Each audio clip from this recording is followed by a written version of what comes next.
Hello and welcome to the lecture of News Academy of Commerce and Maths. तो हम लोग जो अपना लास्ट वीडियो हमारा जो था वो था प्रोसीजर ऑफ असेसमेंट के ऊपर। और आज अब लास्ट लेक्चर में हम लोगों ने अपने सारे टॉपिक को बेसिक चीज़ों को कवर किया था कि क्या हमारा सेक्शन मतलब ये जो असेसमेंट ऑफ प्रोसीजर जो होता है वो किस चैप्टर से बिलोंग करता है। दैट इज हमारा चैप्टर नंबर 14 से बिलोंग करता है। ठीक है। चैप्टर नंबर 14 के बेस पे हमारा प्रोसीजर ऑफ असेसमेंट हमें पढ़ना है। अब उसके बाद उसके अंदर क्या क्या चीज़ें होती हैं, वो कहाँ से शुरू होता है, कहाँ पर खत्म होता है, और उसके अंदर कौन से सेक्शंस होते हैं और सेक्शन हमें क्या बताना चाहता है, हम लोगों ने सारी डिटेल बेसिक चीज़ें देखी थी। और आज जो हम लोग को स्टार्ट करना है, हम लोग को अपने लेक्चर से स्टार्ट करना होगा, जो डीप थॉरोली हम लोग अब समझेंगे क्या सेक्शन वाइज हमें बताया गया है। As per income tax act हमें क्या क्या समझना है, क्या क्या केस स्टडीज हैं, क्या क्या अच्छा मेन क्या था, हम लोग ये सारे डीपली क्यों पढ़ने वाले हैं, क्योंकि हम लोग को केस स्टडी के बेस पे समझना होगा। केस स्टडी को डील करने के लिए हमें अपने लॉ का थोड़ा सा स्ट्रॉन्ग तो रखना ही पड़ता है। तो चलो अब हम लोग अपने थॉरोली पढ़ते हैं हमारे सेक्शन में। तो पहला सेक्शन है हमारा सेक्शन नंबर 139। ओके। ओके, अब हम लोग अपना देखते हैं। अच्छा, ये था हमारा क्या, chapter number 14, procedure for assessment. तो ये हम लोग का जो पहला सेक्शन होगा, मतलब चैप्टर होगा, ये चैप्टर जो है हमारा इस वीडियो का सबसे पहला वीडियो है हमारा टैक्स के ऊपर में, प्रोसीजर फॉर असेसमेंट, जो कि चैप्टर नंबर 14 से बिलोंग करता है। तो स्टार्ट करते हैं हम लोग अपना पहला सेक्शन। पहला सेक्शन क्या था हमारा, रिटर्न ऑफ इनकम। जैसे हम लोगों ने अपने लास्ट लेक्चर में देखा भी था, सबसे पहला सेक्शन जो शुरू होता है वो कहाँ शुरू होता है, तो सेक्शन नंबर 139 से। 139 क्या है, रिटर्न ऑफ इनकम। खैर हम लोग अब ये सारे लिस्ट में नहीं जाते, सीधा मेन सेक्शंस में आते हैं हम लोग अपने। तो पहला सेक्शन क्या है हमारा, पहला सेक्शन है रिटर्न ऑफ इनकम का। रिटर्न ऑफ इनकम क्या बोलता है, देखो रिटर्न ऑफ इनकम में पहले मैं तुमको ऊपर ऊपर से बताऊं। रिटर्न ऑफ इनकम का हमें थ्योरेटिकली पढ़ना क्या, रिटर्न ऑफ इनकम कंपनी होती है, कंपनी और ऐसे पर्सन्स जिनका ऑडिटिंग जरूरी होता है। ठीक है, कंपनी का तो हमेशा ही ऑडिटिंग जरूरी होता है, और पर्सन के लिए ऐसे पर्सन जिनका ऑडिटिंग जरूरी होगा, ऐसे पर्सन्स के लिए हम लोग को रिटर्न फाइलिंग करना मैंडेटरी होता है। रिटर्न फाइलिंग क्या होता है, मैंडेटरी होगा। तो इन लोगों के लिए return filing is mandatory in all cases, मतलब आपके पास प्रॉफिट हो या लॉस हो, उससे कोई फर्क नहीं पड़ता, आपको हमेशा और हमेशा ही क्या करना होगा, तो रिटर्न फाइलिंग करना होगा। बट अदर के लिए, मतलब इनके अलावा जो पर्सन होते हैं, मतलब आप कंपनी भी नहीं हो और ऐसे पर्सन भी नहीं हो जिनके अकाउंटिंग को आपको ऑडिटिंग कराना होता है, तो आप अदर कैटेगरी में आ गए। और अगर आप अदर कैटेगरी में आ गए तो फिर आपके लिए क्या होगा, आपको रिटर्न फाइलिंग कराना पड़ भी सकता है और नहीं भी पड़ सकता, एज द केस में भी। योर इफ योर अच्छा, इसका जो स्टेटमेंट है वो टेक्निकल में क्या ध्यान देना है, if your gross total income, हम लोग को टोटल इनकम नहीं याद रखना है, हमें क्या याद रखना है, if gross total income plus if gross total income sorry if our total income plus what sex deduction या फिर एग्जेम्पशन अंडर सेक्शन 1038। ठीक है, सेक्शन 1038 मतलब इन शॉर्ट सेक्शन 10 ही मान लो, सेक्शन 10 के डिडक्शन के पहले, सेक्शन 10 के डिडक्शन के पहले हम लोगों का अगर ग्रॉस टोटल इनकम हो गया, वो gross total income if exceeds maximum limit, जो हमारी मैक्सिमम लिमिट होती है 2,50,000 बोलो, या किसी के लिए 2 लाख 3 लाख बोलो, और किसी के लिए 5 लाख बोलो, या XYZ। तो आपके कैटेगरी के बेस पे, आप जिस कैटेगरी में भी हो, आपकी मैक्सिमम लिमिट के बेस पे अगर आपका ग्रॉस टोटल इनकम, ठीक है, बिफोर गिविंग अ डिडक्शन और एग्जेम्पशन अंडर सेक्शन 1038 और सेक्शन नंबर 10 GTI, अगर आपका ग्रॉस टोटल इनकम अगर आपका एक्सीड कर जाता है किससे, मैक्सिमम लिमिट से, तो आपको रिटर्न फाइल करना मैंडेटरी होगा। ठीक है, मतलब क्या, आपको मैंडेटरी कब होगा, एक तो मेन बात कि आपकी मैक्सिमम लिमिट देखना होगा, और मैक्सिमम लिमिट को कंपेयर किससे करना होगा, तो हमारे total income plus section number 10 से। हम लोग को टोटल इनकम पे ध्यान नहीं देता है, नॉर्मली हमारे कॉन्सेप्ट में क्या जाता है कि हम लोग को टोटल इनकम से कंपेयर करना होता है, कि हमारा टोटल इनकम निकालो, टोटल इनकम अगर 2,50,000 क्रॉस हो गया, या 2,50,000, हाँ 2,50,000 क्रॉस हो गया, तो हम लोग को रिटर्न फाइलिंग की जरूरत है, अदरवाइज नहीं है। But that is not correct. हम लोग को क्या ध्यान देना होता है कि टोटल इनकम में पहले अगर कोई एग्जाम्पशन मिला है हमें 1038 का, 1038 मतलब क्या, लॉन्ग टर्म कैपिटल गेन जो होते हैं, लॉन्ग टर्म कैपिटल गेन जो शेयर्स के होते हैं, वो एग्जेम्प्ट होते हैं। वो एग्जेम्पशन देने के पहले जो हमारा इनकम होता है, उस इनकम की लिमिट हम लोग को चेक करनी होती है, for understanding that we are under return of filing investment और नॉट, रिटर्न फाइलिंग के कैटेगरी में है या नहीं है, है ना। तो ये चीज़ें हम लोग को ध्यान देनी है, ये हम लोग को पढ़ना होगा। तो ये सबसे पहले सेक्शन में है। दूसरी चीज़ है क्या कि हम लोग को डेट पढ़नी है। जो डेट होती है वो क्या-क्या होती है? एक डेट होती है हमारे पास होती है 31 जुलाई की। अगर आप नॉर्मल पर्सन हो, आपको ऑडिटिंग की ज़रूरत नहीं है, तो आपको क्या करना होगा 31 जुलाई को करना होगा। इस साल हम लोगों को करना है वो क्या अच्छा और क्या जिनको ऑडिट कराना होता है उनके लिए डेट क्या होती है तो 31 अक्टूबर जो 31 अक्टूबर को आपको अपनी रिटर्न फाइलिंग करानी होगी। और अगर आपका कोई इनकम फॉरेन से रिलेटेड है तो फिर आपको 30 नवंबर को आपके इनकम को रिटर्न फाइल करानी पड़ेगी। ओके, तो ये था हमारा क्या, ये डेट है, ये मैंने बस ऊपर-ऊपर बताया। अभी जब इसको अंदर से पढ़ेंगे तो ज़्यादा टाइम नहीं लगेगा।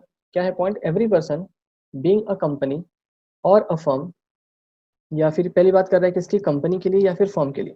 ठीक है, फर्म कौन सी जो रजिस्टर्ड है वो, being a person other than company और अ फर्म, ये पहला केस था कंपनी के लिए और ये उनके लिए, और a firm if his total income or total income of any person in respect of which is accessible under this act during the previous year exceeds the maximum amount which is not chargeable to the income tax shall on or before the due date furnish a return of his income or the income of such other person during the previous year and in prescribed form and verified in the prescribed manner and setting forth such other particulars as may be prescribed। देखो इन सारे चीजों में बस यही चीजें लिखी हुई हैं। ये किसके लिए बात हो रही है, ये अदर पर्सन के लिए आ रही है। पहली बात तो ये कि अदर के लिए था। आगे, इफ हिज टोटल इनकम, अगर उनका टोटल इनकम और total income of any other person in respect of which is accessible under this act during the previous year exceeds the maximum limit। तो अभी तक हम लोगों को क्या लग रहा है कि total income if exceeds the maximum limit। ठीक है, अभी तक की सिंपल पॉइंट क्या लग रही है कि अगर हमारा टोटल इनकम एक्सेड करता है मैक्सिमम लिमिट से जो एग्जेम्प्ट होता है ऑन और before due date furnish a return. अब उनके लिए लिखा गया है, उनके लिए क्या लिखा गया, furnish a return of his income और the income of such other person during the previous year in the prescribed form and verify in the prescribed manner and setting forth such other particular as may be prescribed।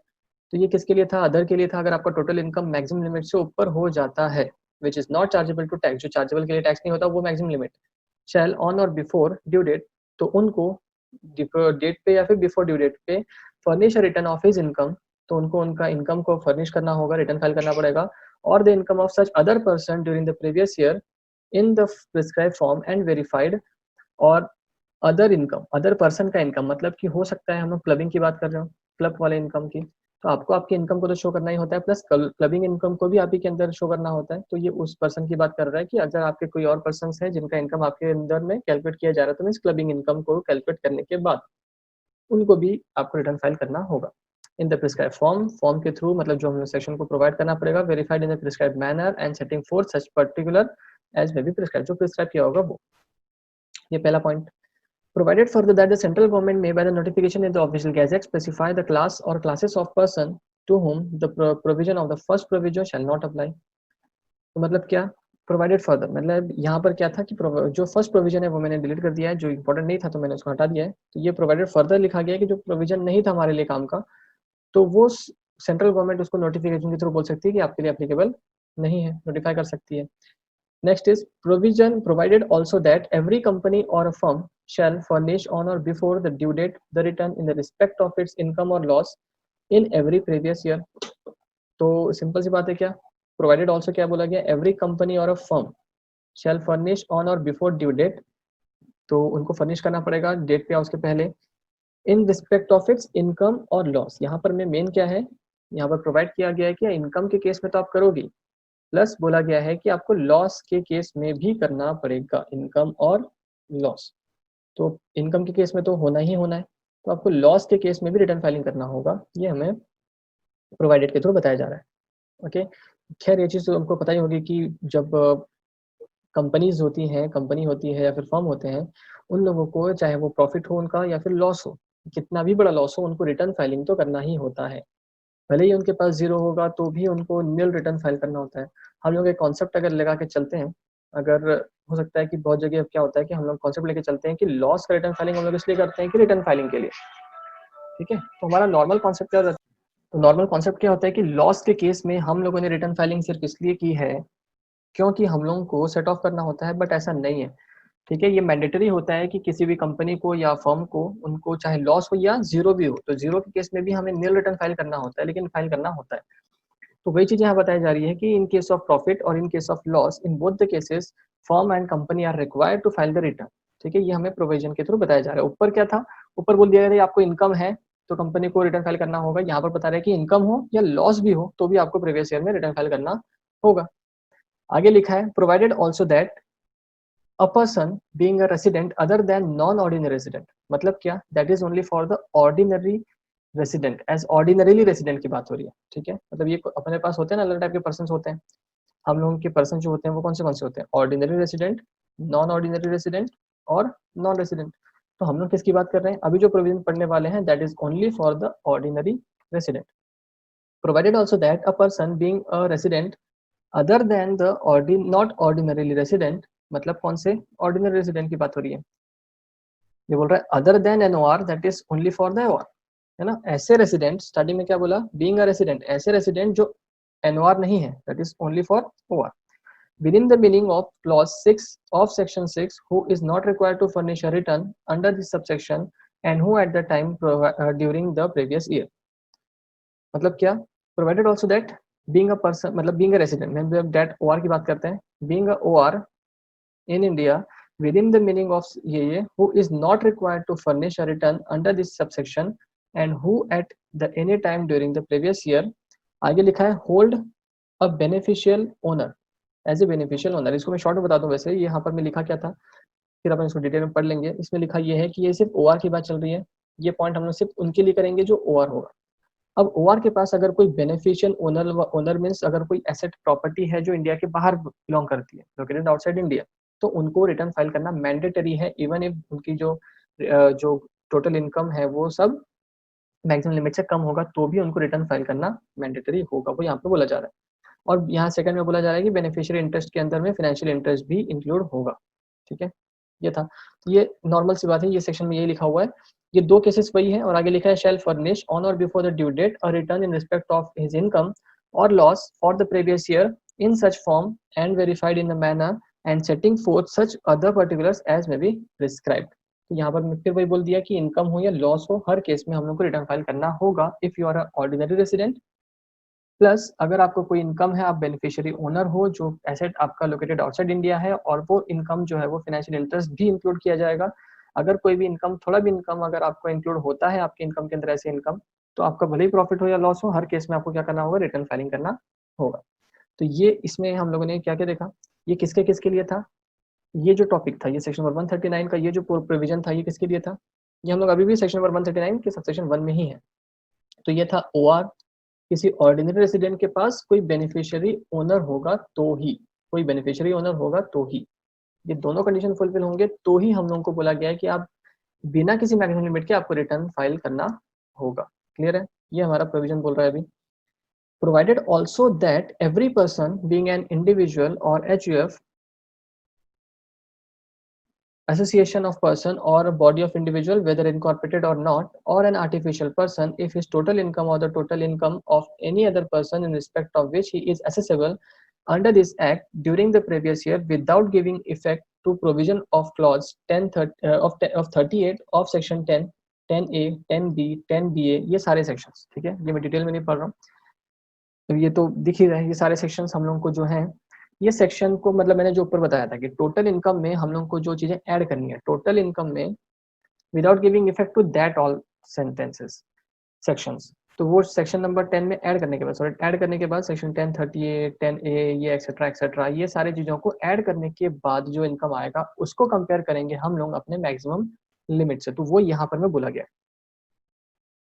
ये देखो क्या था, फिर से पढ़ते हैं अपने बार। इफ हिज टोटल इनकम और the total income of any other person in respect of which he is assessable under this act during the previous year without giving effect to, without giving effect to मतलब अगर minus हो गया हो तो आप add करो, without giving effect to all this matters exceed the maximum limit, maximum amount which is not chargeable to income tax, shall on or before the due date furnish a return of his income or the income of such, लोग भी है आगे वही चीजें हैं, ठीक है। Continue same आगे सेंटेंसेस कंटिन्यूड है, बस यहाँ पर मेन पॉइंट क्या कि सबसे पहले स्टार्टिंग में लिखा गया था कि अगर आपका टोटल इनकम पहले सेक्शन मतलब इनका बताने का तरीका क्या, सेक्शन नंबर 139 सबसेक्शन 1 में बोला गया स्टार्टिंग में कि आपका टोटल इनकम अगर एक्सीड करता है मैक्सिमम लिमिट से तो आपको रिटर्न फाइल करना जरूरी है। और उसके बाद लिखा गया कि ये जो टोटल इनकम कैलकुलेट कर रहे हैं ये है without giving the effect of section number 1038, 10A, 10B, ये सारी चीजों को इफेक्ट देने के पहले। तो इन शॉर्ट हम लोग उसको इजी वर्ड में क्या बोल सकते हैं, तो टोटल इनकम में ये सारी चीजों को प्लस करो, देन जो अमाउंट आएगा उस अमाउंट को कंपेयर करो, if that amount is exceeded by the maximum limit then only we are required to file a return, mandatory. ठीक है, तो ये पॉइंट हमारा प्रोविजन के थ्रू हमें डिस्कस किया गया है। आगे अब आते हैं हम लोग अपने एक्सप्लेनेशन में। एक्सप्लेनेशन नंबर 1 उतना खास इंपॉर्टेंट नहीं था। अब आते हैं हमारे एक्सप्लेनेशन नंबर 2 के अंदर। देखो अपने आप में सेक्शन नंबर 139 बहुत ज़्यादा वास्ट है, ठीक है। तो हम लोग सिर्फ उतना सेक्शन पढ़ रहे हैं जो हमारे लिए इंपॉर्टेंट है और जो हमारे क्वेश्चन पेपर में आते रहते हैं, तो हम लोगों ने सिर्फ उन्हीं चीज़ों को कवर किया है। Section number 1 sorry explanation number 2 क्या बोलता है, in this subsection due that means क्या था। ड्यू डेट हमारी क्या होती है, कंपनी के लिए और पर्सन के लिए जिनको ऑडिटिंग की जरूरत होती है वो, या पार्टनरशिप फर्म जिनको ऑडिटिंग की जरूरत होती है वो, इनके लिए क्या होता है, तो 31st day of October of the assessment year. तो हमारे असेसमेंट ईयर का 31st अक्टूबर तक हम लोगों को लास्ट डेट होती है ड्यू फाइलिंग की। ये किसके लिए, ये इन शॉर्ट उनके लिए जिनको ऑडिटिंग करना होता है। Second, in case of an SSE who is required to furnish a report referred to in 92E, that is whose income is belonging to the foreign transactions, foreign transactions से अगर कोई relate करते हैं तो ऐसे कंडीशन में 30 नवंबर, ये date में चेंज नहीं हुआ है, पहले ही कितना था 30 सितंबर था ऊपर वाला, अब कितना हो गया है 30 अक्टूबर हो गया है। फॉरेन इनकम जो था 30 नवंबर वो पहले का वैसे ही था। अब इनके अलावा जो भी पर्सन बचते हैं उनके लिए क्या था, 31 जुलाई था। In case of a person other than company referred in the first provision to this subsection 31st day of October for of the assessment year, मतलब क्या, मतलब इन शॉर्ट ये कंपनी के लिए, हर टाइप की कंपनी के लिए क्या था 31st डे ऑफ अक्टूबर ही रहेगा। पहले ये यहाँ पर 30 सितंबर था, अब 31st अक्टूबर हो गया। आगे क्या लिखा है, in any other cases, in all any other cases हम लोग के लिए क्या होगा 31st जुलाई होगा। तो हमारे पास कितनी कैटेगरीज आ गई, ये शायद मैंने लिख दिया था ऑलरेडी। एक हो गई 31st जुलाई, एक हो गई 31st अक्टूबर और एक हो गई 31st नवंबर, 30 नवंबर।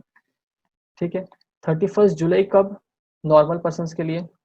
31st अक्टूबर कब, तो हर कंपनी के लिए और फर्म के लिए ये सब क्या है, जब उनको ऑडिट कराना होता है, जिनके लिए ऑडिटिंग जरूरी होगा उनके लिए 31st अक्टूबर की बात हो रही है। और 30 नवंबर कब, अगर आपके इनकम में कोई फॉरेन इनकम बिलोंग करता है तो। ये सारी चीजें, ये 3 डेट्स थी हमारे लिए। Explanation 3 for the purpose of this section the expression travel of, ये इंपॉर्टेंट नहीं है। और for the purpose of explanation number 4 देखते हैं। फॉर इस सेक्शन के लिए beneficial owner in respect of an asset means individual who has provided, मतलब बेनिफिशियल ओनर कौन है, हु हैज प्रोवाइडेड डायरेक्टली और indirectly consideration for the asset for the immediate और फ्यूचर बेनिफिट डायरेक्ट और indirect of himself और any other person. तो beneficial owner मतलब कि हम लोगों को उस प्रॉपर्टी से कोई इनकम मिल रहा होगा तो हम लोग बेनिफिशियल ओनर हैं, इन शॉर्ट हम लोग ये समझ ले सकते हैं। और नेक्स्ट एक्सप्लेनेशन है for the purpose of the section beneficiary in respect of an asset means an individual, उस इंडिविजुअल की बात हो रही है। बेनिफिशियरी मतलब कौन, वो इंडिविजुअल, ऐसा इंडिविजुअल हु डिराइव्स बेनिफिट, जिसको बेनिफिट मिलेगा from an asset during the previous year and consideration for such asset has been provided by any other person other than such beneficiary। तो मतलब ये भी पॉइंट, इस पॉइंट से भी क्या समझ में आ रहा है कि हम लोग बेनिफिशियरी हैं अगर हम लोगों को किसी एसेट के थ्रू अगर कोई हमें इनकम मिल रहा होगा तो। डायरेक्टली भले ही ना हो, हम लोग इनडायरेक्टली हो तो भी हम लोग बेनिफिशियरी हैं, ठीक है। और हम लोग को फिर रिटर्न फाइलिंग करना मैंडेटरी होगा even if our maximum limit does, हमारा total income doesn't exceed maximum limit, ठीक है। आगे सेक्शन नंबर 139 सबसेक्शन 3 में आते हैं हम लोग। If any person who has sustained loss, तो ये तो सिंपल सा प्रोविजन है हमारे पास, सेक्शन सबसेक्शन है कि अगर हम लोग को लॉस होता है, लॉस के केस में हम लोग को रिटर्न फाइल करना मैंडेटरी होता है। अगर आपको सेट ऑफ करना है, कैरी फॉरवर्ड करना है, ठीक है, सेट ऑफ की बात तो नहीं, अगर आपको कैरी फॉरवर्ड करना है, अपने लॉसेस को कैरी फॉरवर्ड करना है, सेट ऑफ की बात नहीं आ रही है। सेट ऑफ, सॉरी मेरे मुंह से गलती से निकल गया, हम लोग बात कर रहे हैं कैरी फॉरवर्ड की। सेट ऑफ अलाउड है लेकिन कैरी फॉरवर्ड अलाउड तभी होगा अगर आपने रिटर्न फाइलिंग टाइम पे की होगी तो, ठीक है। अगर आपने डेट के बाद में रिटर्न फाइलिंग की है तो आपको कैरी फॉरवर्ड, लॉस को कैरी फॉरवर्ड करना अलाउड नहीं होगा एक्सेप्ट हाउस प्रॉपर्टी का लॉस।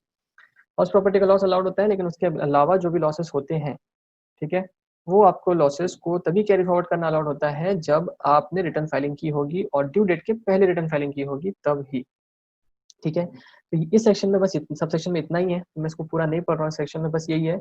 अगर लॉसेस है, लॉसेस कौन से? Except house property.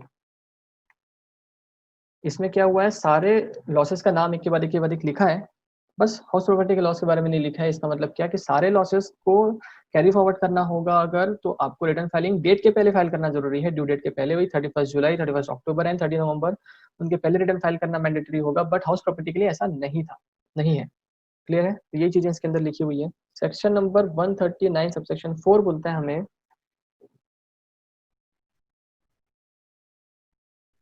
हाँ, 139 सबसेक्शन 4 है हमारे लिए एक टाइप ऑफ बिलेटेड रिटर्न। ठीक है, ये कौन सा रिटर्न है हमारा? Belated return.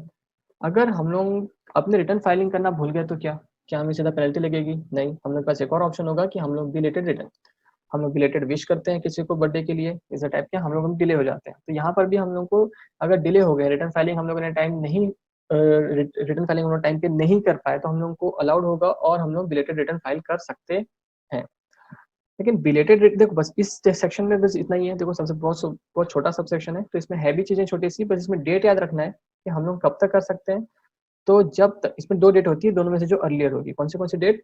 Before the end of the previous year relevant assessment year, sorry, relevant assessment year, हमारा रिलेवेंट असेसमेंट ईयर के खत्म होने के पहले, या फिर before the completion of the assessment, assessment under section number 144 हम लोग यहाँ पर पढ़ेंगे।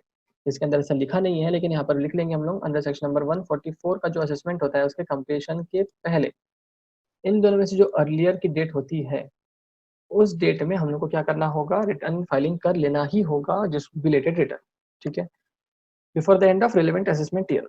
देखो मतलब क्या, हम लोगों ने प्रीवियस ईयर हमारा है मान लो 1920, तो हमारा असेसमेंट ईयर कौन सा होगा? 2021। तो that is the relevant assessment year. तो जो हमारा प्रीवियस ईयर होगा उससे रिलेटेड जो असेसमेंट ईयर होता है, ये खत्म कब हो रहा है? 31 मार्च 2021 में खत्म हो रहा है। ठीक है, और मान लो कि हमारा असेसमेंट जो 144 का असेसमेंट खत्म होने वाला है, वो असेसमेंट खत्म हो रहा है सपोज करो 30 जून 2021, इस डेट को खत्म हो रहा है। तो इन दोनों में अर्लियर कौन? इन दोनों में अर्लियर है ऊपर वाला। तो इस डेट पे हमें क्या करना होगा? तो रिटर्न फाइलिंग करनी होगी। ठीक है, मतलब बिलेटेड रिटर्न इस डेट तक के हो जाना चाहिए। क्लियर है? ये ए पॉइंट था। बी पॉइंट में ध्यान दो कि मान लो हमारा एक रिलेवेंट असेसमेंट ईयर तो यही है 31 मार्च 2021, और इसमें डेट से कंपेयर करते हैं, मान लो हमारा बेस्ट जजमेंट असेसमेंट खत्म हो गया 20 फरवरी 2021 को ही खत्म हो गया। तुम दोनों में अर्लियर कौन? ये अर्लियर है। तुम लोग को इस डेट तक के ही बिलेटेड असेसमेंट कर, बिलेटेड रिटर्न फाइल करना होगा। तो इसका मतलब क्या, एक क्वेश्चन यहाँ पर अराइज होता है और इसका आंसर भी यहीं पर में मिल जाता है कि हम लोग का मैक्सिमम डेट क्या है, लास्ट डेट क्या है बिलेटेड की? 31 मार्च 2020, that is the end of the relevant assessment year. Relevant assessment year, relevant assessment year का जो एंड होता है दैट इज 31 मार्च 2021। ये दो ही केस होते हैं, इन दो के अलावा कोई तीसरा केस नहीं होता है। ठीक है, तो फर्स्ट केस में देखो क्या हुआ था कि हम लोग की लास्ट डेट क्या हुई थी? 31 मार्च 2021 को रिटर्न फाइल कर देना है।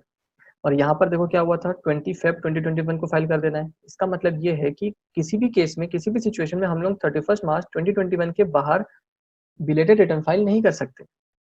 तो अगर हमें क्वेश्चन आता है कि what is the last date of filing the belated return, belated return की फाइलिंग की लास्ट डेट क्या होती है? तो बिलेटेड रिटर्न को फाइल करने की लास्ट डेट होगी up to the end of related assessment year. ठीक है, तो हमारा असेसमेंट ईयर अगर 2021 है, तो हमारा लास्ट डेट क्या होगी? 31 मार्च 2021 हमारे लिए लास्ट डेट होगी to file the belated assessment, sorry belated return. Clear है क्या? यहाँ से लिखा नहीं है, बट ये हम लोग इसको चीज को क्लियर कर सकते हैं। सेक्शन नंबर 4 के बाद, सेक्शन नंबर 4 के बाद बहुत सारे सेक्शंस हैं जो हमें बस अब ऊपर ऊपर से ही बताने वाला हूँ मैं, अब जिसके लिए हम लोग एक पॉइंट्स बस याद रखेंगे। Section number 4A, sorry 139 subsection 4A जो है, ये किसके लिए होता है? चैरिटेबल के लिए होता है। तो हम लोग इसका सी याद रखते हैं पहले। तो सेक्शन नंबर 139 सबसेक्शन 4A किसके लिए था? चैरिटेबल ट्रस्ट के लिए था। चैरिटेबल ट्रस्ट के लिए यहाँ पर में सिर्फ इतना लिखा गया है कि आपको मैंडेटरी होगा रिटर्न फाइल करना अगर आपका टोटल इनकम, ठीक है, total income before giving effect to section number 11 and 12। जैसे अभी तक हम लोगों ने देखा था कि हम लोग अपने टोटल इनकम में नॉर्मल एसएससी के बारे में जब देखा थे क्या किए थे, टोटल इनकम प्लस सेक्शन 10 के बहुत सारी चीजें ऐड करने के बाद अगर ये अमाउंट मैक्सिमम लिमिट से ऊपर होता है तो आपको मैंडेटरी होगा रिटर्न फाइल करना। वैसे ही 4A में चैरिटेबल ट्रस्ट के लिए क्या बोला गया, आपका टोटल इनकम में प्लस करो section number 11 and section number 12। अगर आपने माइनस किया होगा तो इन चीजों को पहले प्लस करो एंड जो अमाउंट आने वाला है उसको कंपेयर करो मैक्सिमम लिमिट से। अब देखो अगर मैक्सिमम लिमिट बड़ी है, मैक्सिमम लिमिट छोटी है, मैक्सिमम से ज्यादा अगर आपका इनकम बनता है तो आपको मैंडेटरीली फाइल करना होगा रिटर्न। ठीक है, ये हमारा सेक्शन नंबर 4A बोल रहा था, सॉरी सबसेक्शन 4A बोल रहा था चैरिटेबल ट्रस्ट के लिए। बाकी चीजें अगर आप नहीं पढ़ोगे तो भी चलेगा क्योंकि बस यही चीजें इसके अंदर में लिखी हुई है। ठीक है, next is political party. 4B किसके लिए आता है, तो पॉलिटिकल पार्टी के लिए आता है। पॉलिटिकल पार्टी में भी बस यही चीजें हमें ध्यान देनी है। 4B हमें बोलता है कि ये पॉलिटिकल पार्टी के लिए, और इसमें क्या करना है, टोटल इनकम में प्लस करेंगे हम लोग सेक्शन नंबर 13 के एग्जाम्शन। सेक्शन नंबर 13 के जो भी एग्जाम्शन डिडक्शन है वो माइनस कर दिया था हम लोगों ने, उसको फिर से प्लस करना है एंड देन उससे कंपेयर करना है कि हमारी मैक्सिमम लिमिट क्रॉस तो नहीं हो गई। ठीक है, बस एक एक चीजें सेक्शन बस चेंज हो रही है, बाकी सारे कॉन्सेप्ट उनके लिए सबके लिए वही है। ठीक है, पॉलिटिकल पार्टी आ गई अभी, बस इसमें भी वही लिखा है, सेक्शन नंबर 13 है, 13 के हिसाब से ही बस जो था, बस उसके बाद एक्सीड द मैक्सिमम लिमिट तो आपको मैंडेटरी होगा। 4C किसके लिए है, साइंटिफिक रिसर्च के लिए है। ठीक है, साइंटिफिक रिसर्च में भी सेम यही चीजें हैं, तो ये इन सारे बस यही बता रहा है कि ये सारे साइंटिफिक रिसर्च के सिचुएशन के अंदर में ये सारे पर्सन आते हैं, उन सारी चीजों के लिए लिखा गया है। और इसमें भी लिखा गया है कि अगर आपके पास कोई सेक्शन 10 के एग्जाम्पशंस हैं, उन सारे एग्जाम्पशंस को प्लस करने के बाद, ठीक है, उन सारे एग्जाम्पशंस को प्लस करने के बाद आपका टोटल इनकम अगर मैक्सिमम लिमिट को क्रॉस कर जाता है तो आपको रिटर्न फाइल करना मैंडेटरी होगा। तो 4C किसके लिए था, तो साइंटिफिक रिसर्च के लिए था। तो क्या क्या आ गया हमारे पास, पहला आया था हमारा चैरिटी के लिए, दूसरा आया था पॉलिटिकल के लिए, और तीसरा है हमारा साइंटिफिक रिसर्च के लिए। और अभी तक के हम लोगों ने तीनों केस में क्या देख रहे हैं कि अगर आपका टोटल इनकम यहाँ पर जो हो रहा है सेक्शन 10 से, ठीक है, अगर एक्सीड हो प्लस करने के बाद अगर मैक्सिमम लिमिट से एक्सीड होता है तो आपको मैंडेटरी होगा। क्लियर है, आगे आते हैं हम लोग अपने 4D में। 4D किसके लिए था, तो हमारी यूनिवर्सिटी के लिए था। यूनिवर्सिटी का सिंपल सीन है, आपको इन ऑल केसेस आपको रिक्वायर्ड है, मैंडेटरीली रिक्वायर्ड है कि आपको रिटर्न फाइल करना जरूरी होगा। 4D किसके लिए था, 4D हमारा है, ठीक है, अब ये क्या है हमारे लिए, टोटल इनकम, अब चाहे प्रॉफिट हो या लॉस हो, ये क्या हो गया, ऑलवेज मैंडेटरी। ठीक है, ये always mandatory irrespective of, even in case of loss. देखो हमें क्या करना है, अभी हमें टोटल 6 सेक्शंस पढ़ने हैं। ठीक है, 4A B C D E F, तो इसको हम लोग 3 पार्ट में डिवाइड कर देते हैं। ऊपर के 3 जो थे वो लिमिट के ऊपर अगर होंगे, है ना, मैक्सिमम लिमिट के ऊपर जाएंगे तो मैंडेटरी है, और नीचे के 3 जो हैं उनको हमेशा ही मैंडेटरी है, इन केस ऑफ लॉस। ठीक है, तो हम लोगों ने इसको क्या किया, 3 पार्ट में डिवाइड कर दिया। तो इसलिए मैं इसको इस पेज में बता रहा हूँ ताकि अब इसको याद करना बहुत ईजी हो जाएगा। Section 4A 4B subsection 4A 4A 4A 4B 4C 4D 4E 4F, ये 6 हो गए। 6 को हमने 3 पार्ट में डिवाइड कर दिया। पहले के 3 जो है उनके लिए मैंडेटरी होगा अगर उनका मैक्सिमम लिमिट से एक्सीड होता है तो। और 4D 4E 4F में एक चीज तो हम लोग पहले से लिख सकते हैं कि always mandatory even in case of loss, always mandatory even in case of loss, बस हमें नाम चेक करना है और खत्म कर देना है। तो ये था यूनिवर्सिटी के लिए, ये है किसके लिए, बिजनेस ट्रस्ट के लिए, और लास्ट F है हमारा इन्वेस्टमेंट फंड के लिए। ठीक है, इन सब के लिए हम लोगों के पास एक चीज कॉमन दिखेगी, income or loss, income or loss, और इनकम और लॉस। इनकम हो या लॉस हो, हर केस में आपको क्या करना होगा, तो रिटर्न फाइल करना जरूरी होगा। ठीक है, तो ये सारी चीजें वो थी। अब खैर अब इसको यहाँ लिख लेते हैं, ये किसके लिए था, ये हमारा था यूनिवर्सिटी के लिए, ये बिजनेस ट्रस्ट के लिए, और ये इन्वेस्टमेंट फंड के लिए। तो बस हमें याद रखना है कि हम लोग को शॉर्ट में याद रखना है CPS UBI, ये स्टार्टिंग में हम लोग नाम याद रखेंगे। और इन सब के लिए शुरू में क्या होगा, शुरू के 3 जो है CPS, charity, political, scientific, university, business trust और इन्वेस्टमेंट फंड, इन शुरू के 3 के लिए हमें मैंडेटरी होगा, अगर आपकी मैक्सिमम लिमिट से क्रॉस होता है तो, और ये नीचे आगे के 3 जो होते हैं वो क्या होते हैं, ऑलवेज मैंडेटरी होते हैं even in case of loss. इसके अलावा लिटरली इसके अंदर कुछ नहीं है, एक बार आप पढ़ लेना तो आपको सेटिस्फाई हो जाएगा। आगे अब आते हैं सेक्शन नंबर 139 सबसेक्शन नंबर 5 में, ये हमारा रिवाइज रिटर्न होता है। रिवाइज रिटर्न में 1 मिनट,